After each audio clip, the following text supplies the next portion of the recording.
230 രൂപ പറഞ്ഞു. അപ്പോൾ 1600 പെൻഷനും കയറി. പിന്നെ പുള്ളിയുടെ അക്കൗണ്ടിൽ ബാലൻസ് ഉള്ള പൈസ ഞങ്ങൾക്ക് ഒന്ന് ഒന്നിച്ചത്. ഇതെല്ലാം പറഞ്ഞ് ഞാനും അമ്മയൊക്കെ തിരിച്ചു പോകുന്നു. ഞാനിപ്പോൾ മാനമേട്ട് തന്നു നമ്മളെ ഇവരും ഉമ്മമാർ പറഞ്ഞില്ലായിരുന്നു. അപ്പോൾ ചോദിച്ചാൽ അവിടെ കടവിൽ കിടന്ന് കുഴഞ്ഞു കൊണ്ട് മരിച്ചു വരുന്നു. പിന്നെ ഞാനല്ല ഈ പാസ്ബുക്ക് എടുത്ത് അത് നമ്മൾ പ്രസ് ചെയ്യണം. അത് പുള്ളിക്ക് അറിയത്തില്ല. അപ്പോൾ അന്നല്ല അറിയാൻ പറ്റും നമ്മുടെ അക്കൗണ്ടിൽ പൈസ കയറിയിട്ടുണ്ടോ എന്ന് അറിയാൻ പറ്റുമോ. അന്നേരം 2130 രൂപ കയറിയിട്ടുണ്ട്.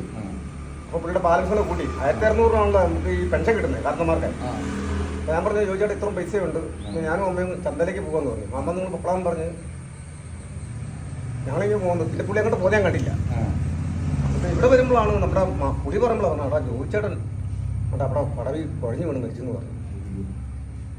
നമുക്കത് കണ്ടപ്പോൾ നമ്മൾ കണ്ടിട്ട് പിന്നെ 10-20 മിനിറ്റ് പോലും ആയില്ല. പിന്നെ മനുഷ്യൻ്റെ ദൈവമേ മനുഷ്യൻ്റെ കാര്യം ഇത്രേ ഉള്ളൂ എന്ന് വെച്ച് കഴിഞ്ഞാൽ അവൻ എൻ്റെ കൂടെ പഠിച്ചതല്ലേ പുള്ളിയുടെ മകനെ. എനിക്കറിയാം.